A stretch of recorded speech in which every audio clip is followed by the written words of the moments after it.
Good evening. It's Friday night, and this is jdsimomusic coming to you from the funky basement in the house of Grease. It's Greasy time, everybody. Welcome to the show. How's everybody doing? Tonight is about one of my all-time favorites, Lightnin Hopkins, Pole Lightnin. So let's have some fun, okay? We'll boogie for old Lightnin, all right?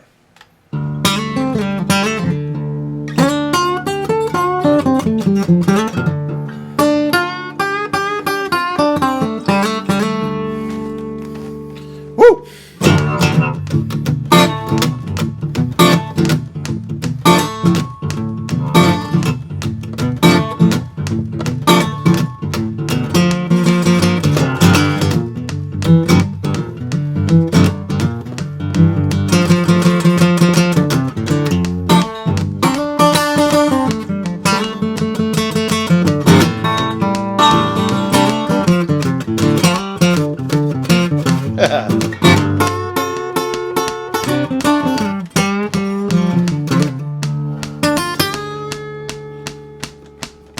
Woo!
Right?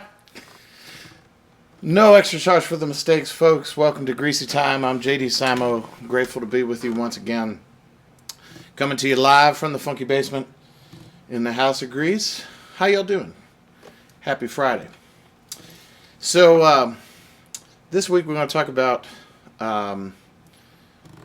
there's a handful that I would say are my absolute kind of desert island guys. I talk a lot about Eddie Hazel from Funkadelic. You know, he's definitely one of them. Isaac Hayes and his band and the Bar-Kays and all that. Earl Hooker, I talk about almost every episode.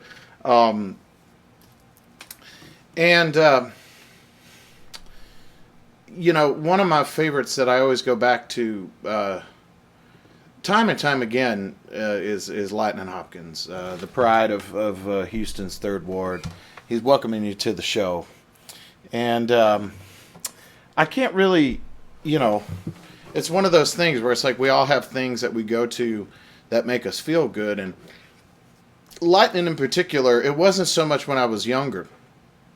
But for the last many years, I mean, I don't know, the last 10 years or so, I just always go back to listening to his records, in particular Lightning Strikes and the Blues Giant record. And I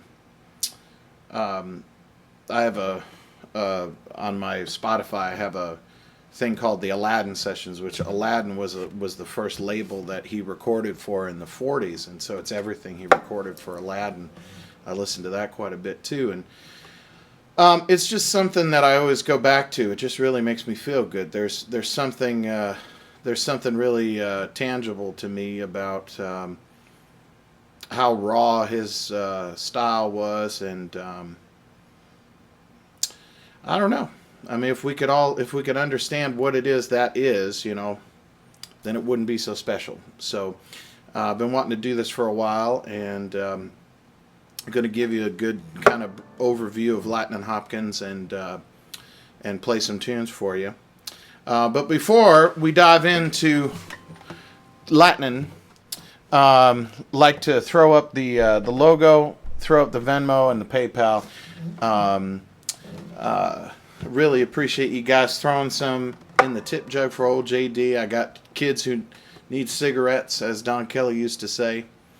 2 in jail. No, just kidding. That's Don's old thing. So anyway, I try and put a good amount of effort into these, and I really would appreciate it if you support the cause, as it were. So I humbly thank you, and that's enough of that. The new record is out. It's doing well. Really appreciate the streams and people checking it out and buying it. The new record is aptly titled JD Simo. Check it out if you haven't.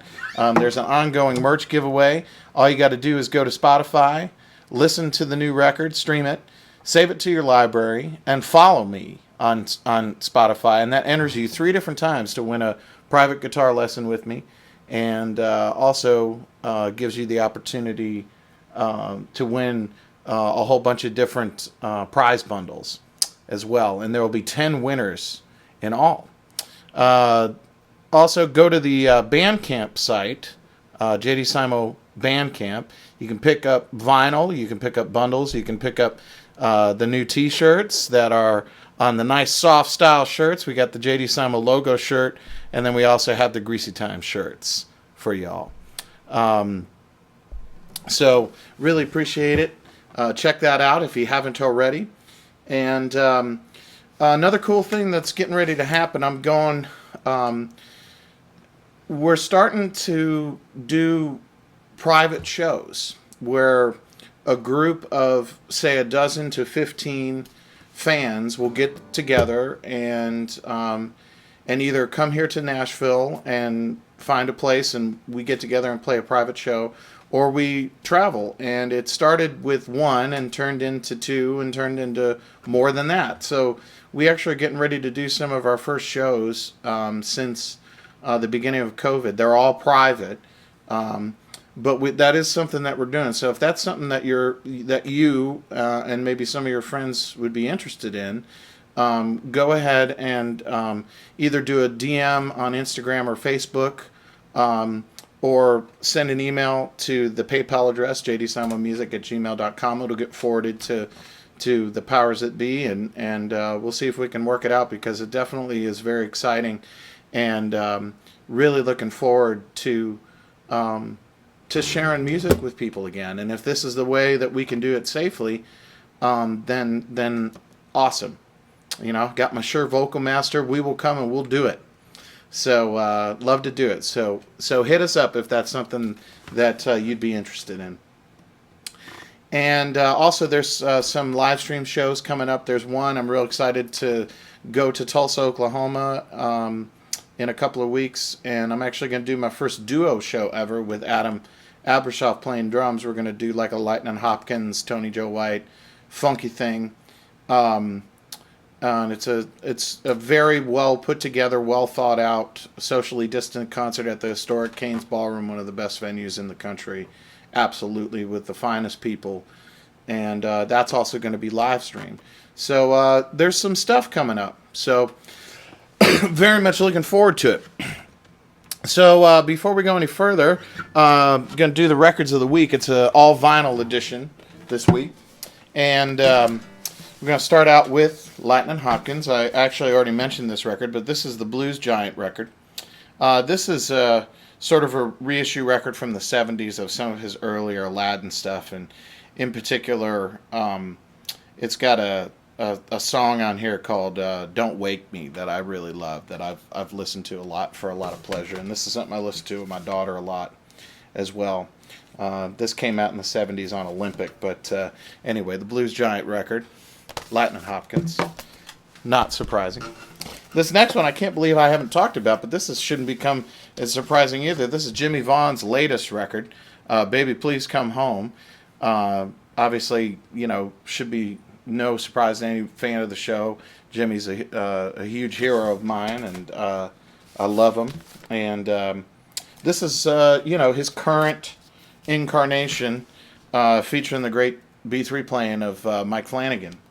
And that's actually some of my favorite tunes on this are the organ trio songs. There's just two or three on here, but anyway, I love this record, and I love Jimmy Vaughn, the funkiest cat around. So, number 2, this is a record I've listened to since I was a little kid. I was probably 11 or 12 when I got this record, but this is Kenny Burrell's Midnight Blue. I've talked about this on the show before, but this record has been on heavy repeat this week in my house, and I'm especially proud of this because this happens. Everybody talks about Blue Note as being this. It's an iconic jazz label from the 60s.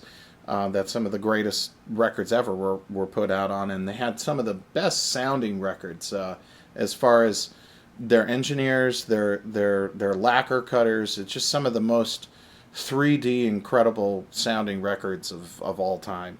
And they kind of pioneered some pretty ingenious recording techniques that are still copied to this day. And anyway, Midnight Blue, this is actually an original first pressing that I treasure and I love. And so anyway, this got a bunch of spins this week. And then this is, I don't know if I've talked about this. I know I've talked about Charles Bradley, but this is Charles Bradley's first record that came out, I think, in 2009 or 2010, and featuring the Menahan Street Band, No Time for Dreaming. I just love this record. I love the production on it. I love the playing. And good old Charles Bradley is sorely missed. And I wish he was still around. He made some incredible records. And my good friend, Jimmy James, who I'm doing another edition of the Brother from Another live Instagram podcast that we started a couple of months ago. Jimmy James and I are doing part 4. We've done 3 episodes so far, which are all on my Instagram page. And he and I have become really close friends, and we love talking about old school soul and songwriters and studios and records and soul and blues and R&B and funk and all that. And so anyway, I pulled out, this is what put the Delvon Lamar Organ Trio on the map. This is their live at KEXP from Seattle, Washington, one of the best radio stations left in the country. And this is the 3 of them playing for the first time for KEXP. This is from, I think, 2015 or something like that. And anyway, the YouTube videos of this have I think it's crazy, 4 million or 5 million views at this point. But anyway, this is out on Coal Mine. This is that whole performance, and I listened to it a bit this week, and I love my dear friend Jimmy James. Love you, brother, if you're watching. So there you go. There's your records of the week for this week. And I'm going to do another Lightning tune for you, and we'll launch into Lightning time here. This is probably his most well-known song. It's a song called Mojo Hand, okay? This is actually one of the first songs I ever learned to play when I was, 6, 7 years old, because I had a history of rock and roll documentary that was on UPN when I was a little kid. And I watched the episodes of that religiously. And it talked about all types of stuff, but there was a little portion on Lightnin Hopkins in the sort of folk boom episode talking about Bob Dylan and talking about Peter, Paul, and Mary. And there was a, they part of the folk boom, also, launched the careers in a lot of ways of people like John Lee Hooker and Mance Lipscomb, Mississippi Fred McDowell, and of course Lightnin Hopkins. So there's a nice little feature in there, and he's playing Mojo Hand, and I learned it. So anyway, here's Mojo Hand for you, all right?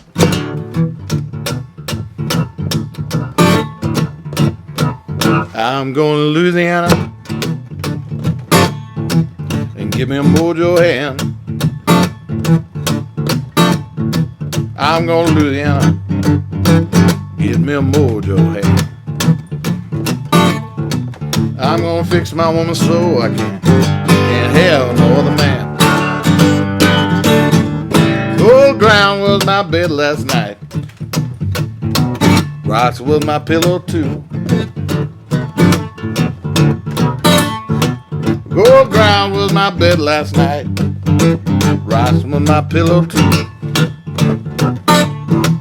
And I woke up this morning, I was wondering what the world I'm gonna do. I lay down thinking about me a Mojo Hand.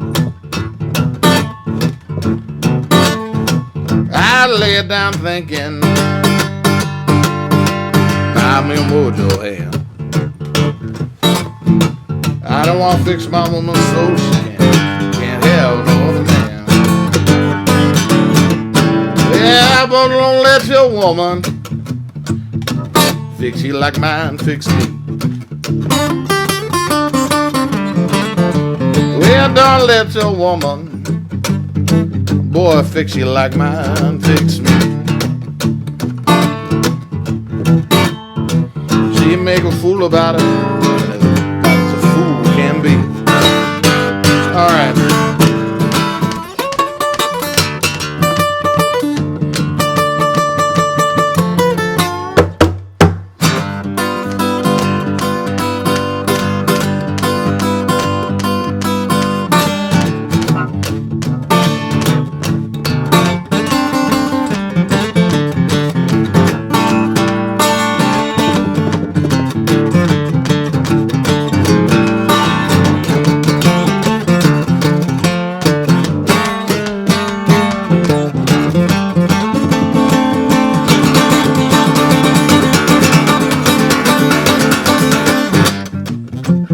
Yeah.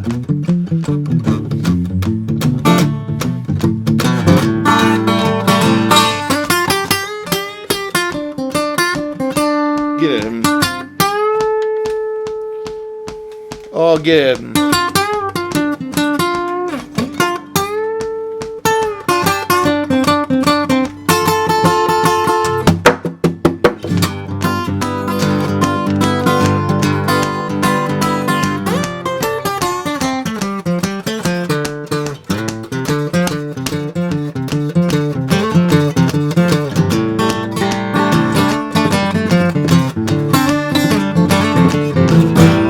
Don't let your woman fix it. Yeah, yeah, like mine fix me. Well, don't let your woman fix it like mine fix me. Yeah, she make a fool about her, a fool as she can be. Now, can a woman act funny when she got another man? Can a woman act funny when she got another man? You know she won't look straight at you. She always raising sand.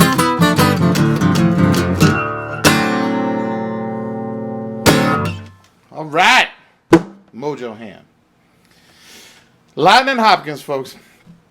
So, before we launch into the actual portion of the show about Lightnin Hopkins, for the rig of the week this week, I'm playing this lovely old Gibson J50 from the 60s, and my dear friend Christy Carter from Carter Vintage was kind enough to let me borrow this. Folks, I feel like if you know me, you know about Carter Vintage. Check out Carter Vintage. They're by appointment only these days, but they're doing all right. They're hanging in there through all of this, and tell them JD sent you. They're just some of my favorite folks in the world, and very grateful for their friendship. And man, you know, I remember when the shop first opened, you know, there wasn't even, I think there's videos on YouTube of us hanging out in there, me and Christy and Walter and my wife and Webb Wilder, and there was a whole crew of us that were hanging out often. And man, I don't even think there were 500 pieces of inventory in that store, and now you can't move in it. And I just love them. They're good. They're family. So love you, Christy. Love you, Walter. And shout out to my boys back in the repair department. My man Kevin, I love you. My man Zach, I love you. Harold, I love you. And appreciate you all. My buddy Keith down there. They're all good friends of mine, man. You know, Bo, young Bo. So anyway, got this lovely guitar because this is what Lightnin played. He played a J50, not that dissimilar from this, and put in a DeArmond sound hole pickup and played it through an amp. And I have one of those, but because this is not my guitar, I don't want to scratch this thing up. So that's why we're going. I mean, Lightnin played acoustic on his records, you know. And actually, a buddy of mine, Charlie Daughtry, shout out to Charlie, from the Les Paul Forum, we got together and had a socially distant hang yesterday, and it was great to see Charlie. He's a very good friend of mine, going back quite a ways. Apparently, Lightnin's old guitar is still around in Houston, Texas. Here's a picture of it these days. It's actually at Rockin' Robin down there, from what he tells me. Here's that's old Lightnin's guitar, and Lightnin carved his initials into the back with his ring, which is pretty gangsta. So in any rate, so that's what I'm using, and you know, Lightnin used a thumb pick. I've got a thumb pick over there that I've ground down, but it just doesn't feel comfortable to me, so I just use my thumb. But obviously, the whole thing of Lightnin's feel was using his thumb, you know, and he would play through whatever was around. As far as amplifiers and stuff like that, there's footage of him using all kinds of stuff in big concert halls, you know. But on record, it's always acoustic, you know. He played electric later on. He played a black Stratocaster in the 70s, which, from what Charlie tells me, is still floating around out there as well. So that's one part of it. So, you know, J50, great. And I've got it tuned down to D, which Lightnin tuned down sometimes. He didn't tune down all the time. Some of his stuff, you know, is tuned up to pitch. Some of it's an E flat. Some of it's close to D. It just depends, you know. I just feel like his sound, it sort of sounds more like Lightnin to me if it's detuned at least a little bit. So this is tuned down closer to D. I just tuned it down just by ear, and it feels pretty good.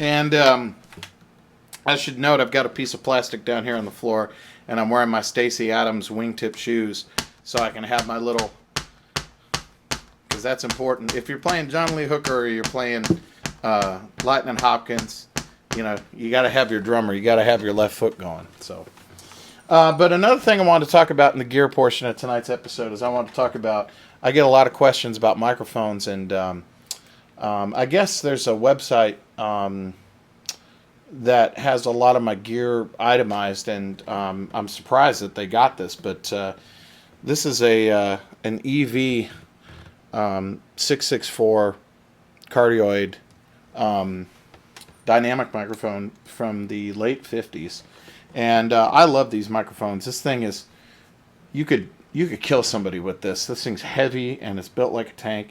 And Electro Voice microphones in particular don't get a lot of love. There are a lot of them out there, and there's a couple of them. There's a couple other models other than this that I love as well, but this is by far one of my favorites, and I've got a bunch of them. And anytime I see them, I sort of buy them, and they all sound slightly different. So they're like, I've got one that's really good for drums. That sounds really great on drums. So I've got that over there, and like this one's really good for vocals because it doesn't have a ton of low end, so I don't have to scoop the lows out. But they're cardioid and they're dynamic, so they're really good for anything. They don't need a lot of. They just sound funky and cool, and they're cheap. They're usually like in or around $100, and there's great photos of Magic Sam using these. There's great photo. Basically, anybody in Chicago that was playing in the clubs and stuff like that, you see photos of them singing or this in front of their amps if they were getting recorded or something like that, because these were very popular and very abundant back in the 60s and in the late 50s. So anyway, I've gotten a lot of questions over time about what are those weird mics. And I did a Instagram post last night that I got an amplifier mic'd up with one of these, and people asked. So there you go. It's the 664 Electro Voice. These are great. My favorite microphone. And I use them live too. So I'm going to play one more song for you and talk about Lightnin Hopkins, okay? So this is actually my favorite tune. And there's a clip that I posted on Instagram earlier this week that a lot of people watched. I can't figure out what this is actually from. I think Lightnin either made up the lyrics or he combined a couple of different songs together. I can't figure out what this tune is, but there's a great YouTube of him doing it in Paris. And it's just my favorite clip. I've watched it tons of times, and I just always go back to it for peace, and just makes me feel good. And it's just titled Lightnin's Blues on YouTube. And I think it's an amalgam of Wait on the Boss Man is the name of a tune that I think part of it, and then I think Lightnin pulled lyrics from somewhere else. And anyway, it's just really heavy. And it goes like this.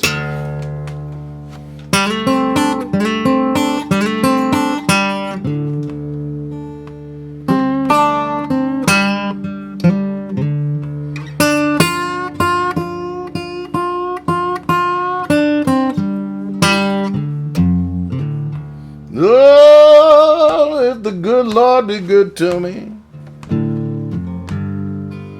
let me see my little Marge's face again.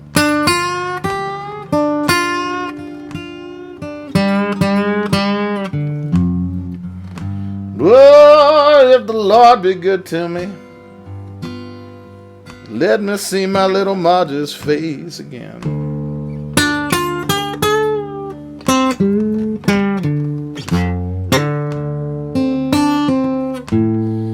So I can shake hands with her and ask her, darling, whoa, tell poor Lightnin, now how have you been?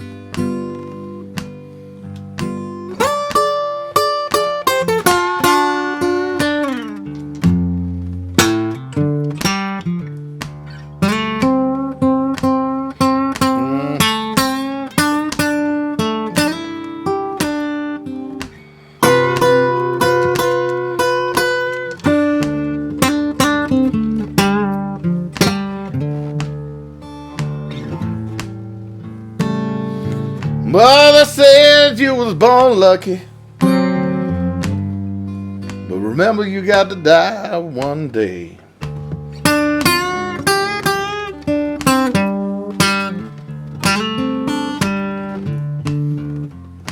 Oh, they say you were born lucky. Remember you got to die one day.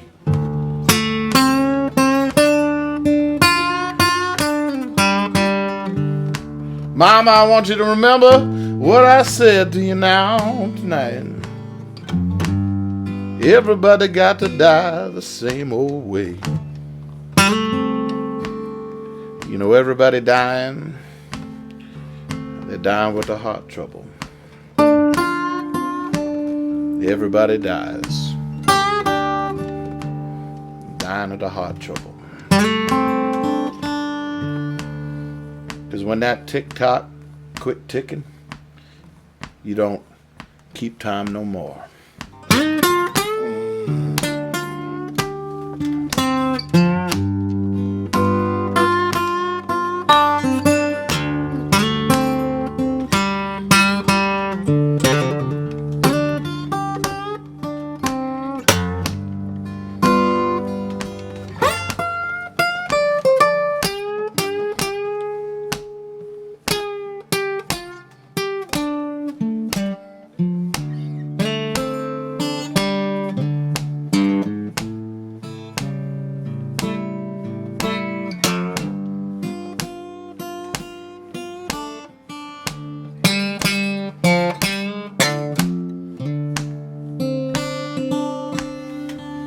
Oh, I just don't know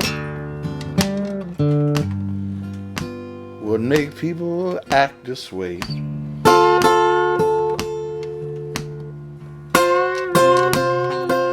Oh, I just don't know what make people act this way.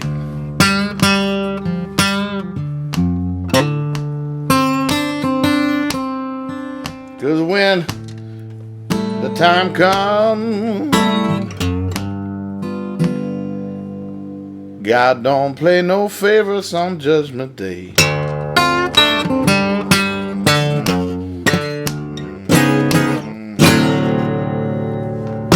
All right. Lightning Hopkins. I made the last verse up in tribute to Lightning. Love you. So, ladies and gentlemen, without further ado, let's dive in. The great Lightnin Hopkins. This is my favorite photo of him walking through the 3rd Ward in Houston, walking to a gig, and I just love everything about it. You know, he's got his thing around his neck so he doesn't get his collar dirty. You know, he's walking with his guitar without a case. You know, little kids playing in the street. It's just a very different type of existence that most of us can claim to have had. So, Lightnin Hopkins, he was born in Centerville, Texas, and when he was 8 years old, he met a very influential figure in American music. He met this guy right here. He met Blind Lemon Jefferson when he was 8 years old at a church picnic, which is pretty dang cool. He was very, very, very impressed with Blind Lemon, followed him all over the place, begged him to teach him to play and teach him to sing. And one of the things about Blind Lemon Jefferson apparently is, you know, a lot of these guys, and this goes for generations after the Delta fellas, they're very protective. It's not like they helped everybody out, you know. And Blind Lemon in particular, he always played by himself. He never played with a harmonica player. He never played with other people. And with one exception, he let young Sam Hopkins is Lightnin's name, yet he let young Sam play with him and taught him how to play and sort of mentored him, if you will, as a very young boy, 8, 9, 10, 11, 12 years old. And it kind of made people really uncomfortable in the like musician circles, if you will, because Blind Lemon was kind of a local celebrity in those days, and there were a lot of guys trying to get in and learn from him. I can't imagine what it must have been like to try and learn how to play stuff back then. Things are so radically. I mean, might as well be on another planet nowadays than how those guys learned how to play music. So, in any rate, that's very notable, and that's where Lightnin learned from one of the originators of this whole thing. Because Robert Johnson, Son House, Blind Lemon Jefferson, Blind Blake. These are the first guys really to play guitar and to sing and play blues. In the 20s and into the 30s. So Lightnin learned right from one of the masters. And should also note that Lightnin had a very talented cousin. This guy right here, Frankie Lee Sims. I've talked about Frankie Lee Sims on the show before. Frankie had a very similar style to Lightnin, and they grew up around each other. They weren't ever really super close, but they both loved a lot of the same things. And Frankie loved Blind Lemon Jefferson too, and you can hear it in his playing. And if you haven't or aren't aware, you should check out Lucy May Blues, which is the most prominent song of Frankie Lee Sims from that era. And there's a really good collection on Spotify called Lucy May Blues if you want to get into Frankie Lee Sims. I love Frankie Lee Sims. And that's definitely one of Anson Funderburg's favorites. I think we talked about that. So, at any rate, so Lightnin learns to play in the 30s from Blind Lemon Jefferson, and unfortunately, like a lot of people who grow up in those kind of conditions, Lightnin ended up getting arrested. It's unknown what his offense was. Some people say he killed somebody. Some people say he stole something. There's no way to know. But nonetheless, Lightnin, as a teenager, spent all of his teenage years in the Houston farm, the outdoor prison camp, which is just horrible to think about. I mean, to be in the Houston heat and humidity, out there working like a dog,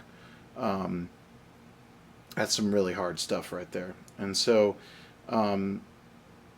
after he finally got out of prison, and he was in prison for at least 5, 6, maybe even 7 or 8 years. We don't really know. He tried for the first time to move to Houston. And when he moved to Houston that first time, it didn't really work out. And he couldn't really get himself going for a multitude of reasons. And he ended up moving back to Centerville. And he took up doing farm work, which... a lot of these guys, I've talked about this before, but a lot of the guys, regardless of if they were from Mississippi, Alabama, Arkansas, Louisiana, or Texas, they grew up in the country. They grew up farming, either working on cotton farms or working on hog farms, cattle farms, soybeans, all types of stuff. And so Lightnin went back to, manual labor farm work, living in Centerville, where he was from. So he finally, in 1946, around 46, I guess, he finally got his nerve back up to try it again. And he's well into his 20s at this point, so we think. And he goes back to Houston, and he in particular goes to an area of Houston. There was a street, there still is a street, but there was a district in the 3rd Ward. There in Houston, on Dowling Street, which is where a lot of the juke joints of that day in Southeast Houston were. And sort of like John Lee Hooker talks about Hastings Street in Detroit, or I've talked about Maxwell Street in Chicago, or obviously there's Beale Street in Memphis, or Harlem in New York City. Dowling Street in Houston was sort of a place to go see live music. And so this time Lightnin actually kind of get somewhere, and he's been refining his abilities, ever since he was 8 years old. So he's kind of primed and ready by the time he gets there in 46. And he meets a very influential lady named Lois Ann Cullum.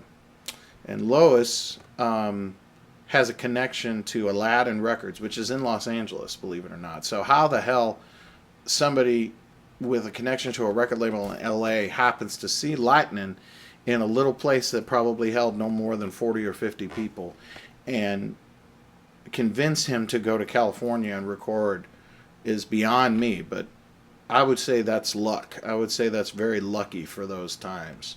And so he goes and he cuts a whole bunch of sides, dozens of sides for Aladdin in 46. And that's some of my favorite, because you got to think, we've talked about this before, 1946. This is before Muddy Waters. This is before B.B. King. This is around the same time that T-Bone Walker is starting to go out to L.A.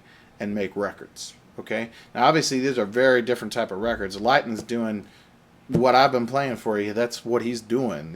He's not playing with a band. He's playing by himself, and he's got this style that's sort of a little bit of a step forward from the rural kind of, the Sun House or the Blind Blake or the Blind Lemon Jefferson style.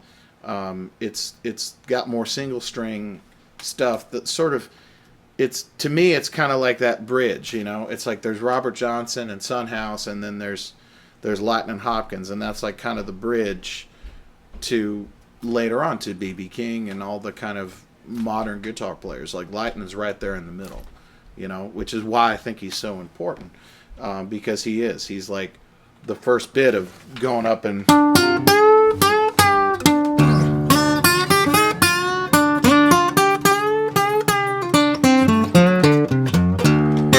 with bending strings and stuff like that. Guys hadn't done that yet, So, so he records that stuff. He comes back to Houston and he starts recording for another label called Gold Star. I think he wasn't really allowed to do that, but he did it anyway, because there's a bunch of records from Gold Star in the late 40s. So Lightnin just tours regionally, all through the 50s, becomes fairly notable. A lot of those songs from the late 40s are popular on jukeboxes and race radio stations of the time, or at least race radio shows that a lot of times would come on at 10 or 11 o'clock at night. So Lightnin makes a decent, okay living playing juke joints throughout the South, all the way through the 50s. So the next pivotal thing that happens is in 1960, or 59, I think, 59 or 60. There's a guy named Mac McCormick. Okay, Mac McCormick is sort of a journalist. He's a fan of all this type of music. Big Robert Johnson fan. So he sort of digs up and becomes enamored with both Lightnin and Mance Lipscomb. And what Mac does is he puts together this big concert at Carnegie Hall, which Lightnin is a part of, and sort of mimicking what John Hammond Sr. put together, the Spirituals of Swing concert that was supposed to feature Robert Johnson back in the 30s, sort of the same kind of deal. And but this is 25 years later, and so that exposes Lightnin to the New York Times, to the immediate international press at Carnegie Hall, and Lightnin is given this huge lease on life, and the folk boom is erupting right around that time, and Lightnin is right there, primed and ready to be included in all of that lucrative work, which carries him well through the 60s, doing fairly well for himself. And he recorded one other thing that should be noted is he recorded a ton of records, man. He probably recorded more records than any of his contemporaries, even B.B. King. Lightnin recorded a lot. There's tons and tons of stuff out there. he started playing more so with a band sporadically throughout the 60s, on record and live. And then, by the time we get to the 70s, when he's a much older man, obviously, he's, playing an electric guitar. And, Anson Thunderbird, if you want to go back and watch the Anson episode a few episodes ago, Anson tells about backing him up with Big Doyle, Bram Hall, and Keith Ferguson, and what Lightnin was like. And, Lightnin lived to be a fairly old man, and he died in 1982 of cancer in Houston. He's well memorialized in that town. There's a statue, and there's paintings of him everywhere.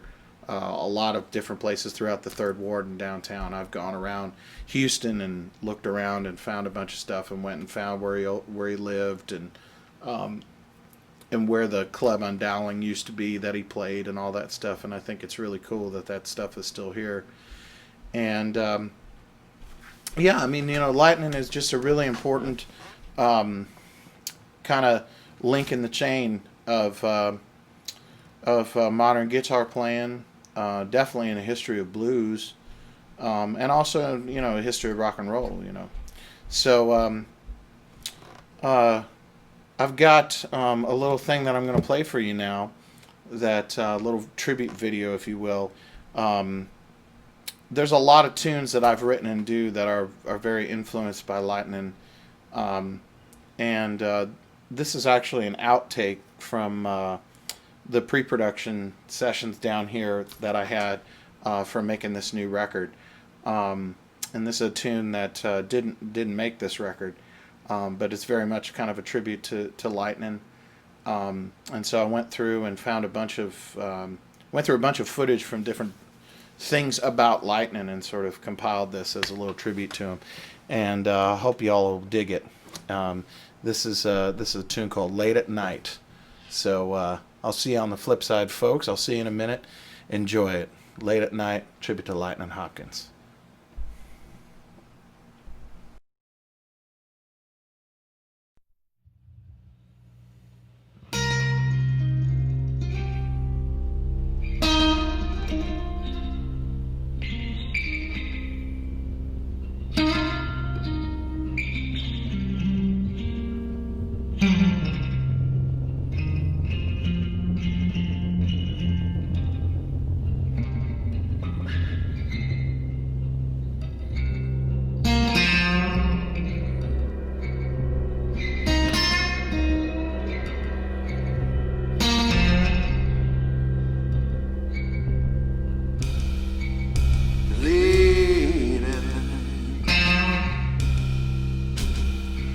Thoughts come creep around.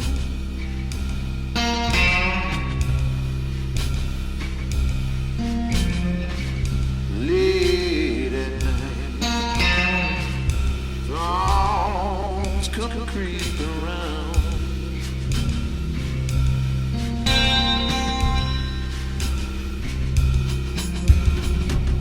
Won't let you sleep. Lay your body down.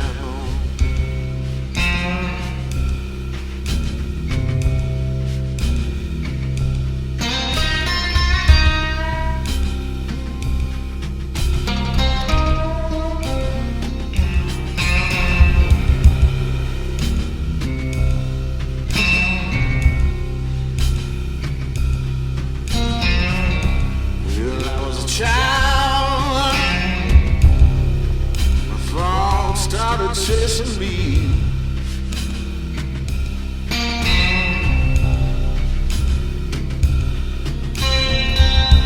When I was a child,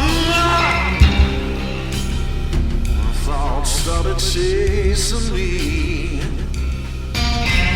Yes, I was all by myself now. Even God himself had gone to sleep. Yeah. My eyes they water,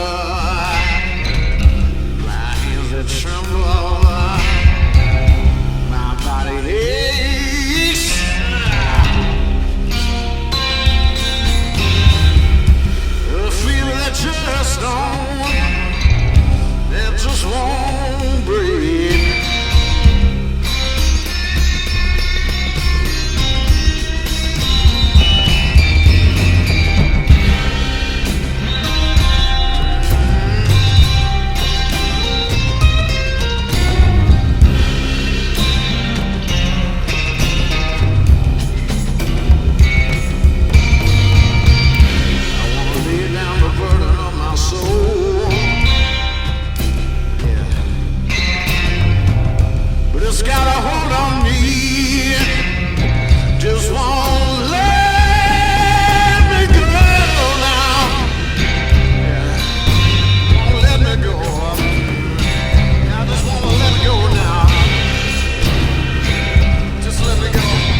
finally laid down my head.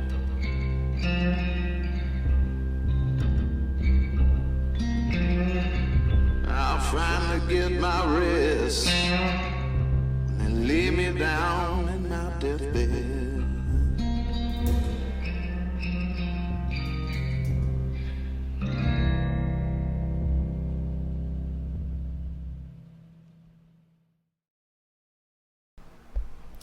There you have it, folks. A little tribute to old Lightning.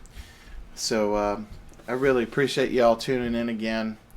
It's an honor to get to sit with you and play some music for you and share some stories and share some stuff with you. Thanks again to Carter Vintage for letting me have this lovely guitar to play. And I hope y'all are well, and I hope y'all have a good weekend. And go listen to some Lightning. And one last thing I want to just kind of reiterate, something I talked about on the Chicago episode.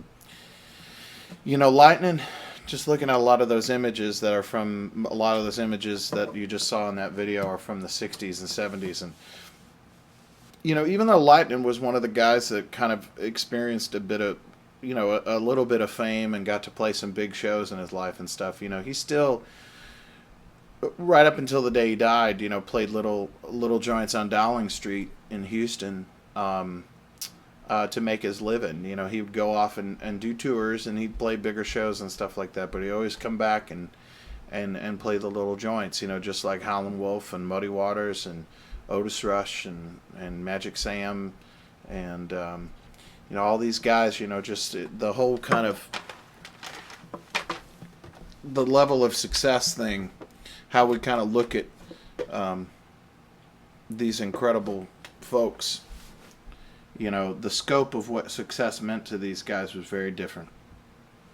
And it was a lot more subdued. It was had a lot of humility in it. Because at the end of the day, if you can make a little bit of money and not have to work a manual labor job and get to play guitar, it's a pretty amazing thing. And beyond that, having a guitar, maybe having a diamond ring, having a cool pair of shoes or something like that. Very simple, very old school kind of stuff.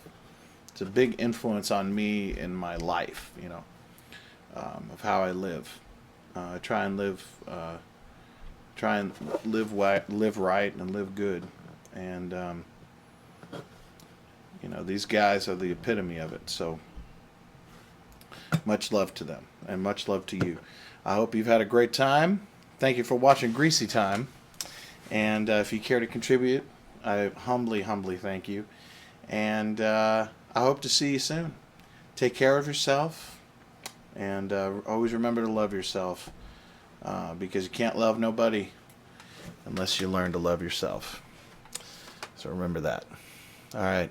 JD Simo out. Keep it greasy, baby. Love you. Good night.